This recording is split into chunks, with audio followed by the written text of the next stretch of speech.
Hi, and welcome to our weekly house church, Shepherd's Bible Study. The theme for January is church.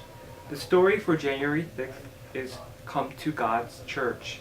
After Jesus was brought up to heaven, the 11 disciples met together to celebrate the feast called Pentecost. It is a time to express thanks to God with a harvest crop. It is a holy day celebrated 50 days after Passover.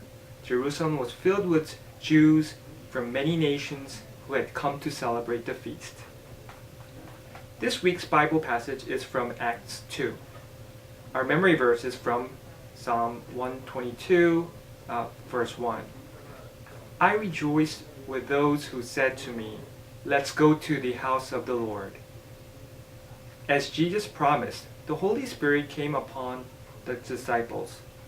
Suddenly, the flames of fire that looked like tongues appeared and rested on them, all of them filled with Holy Spirit.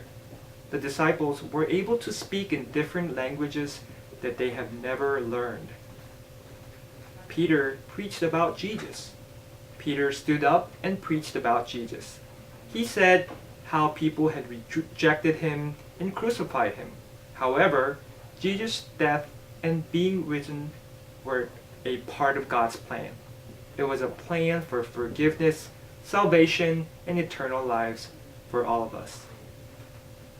3,000 people became believers. About 3,000 people believed, repented, and baptized. The new believers began to spend their time learning from the apostles, sharing their goods, and eating and praying together.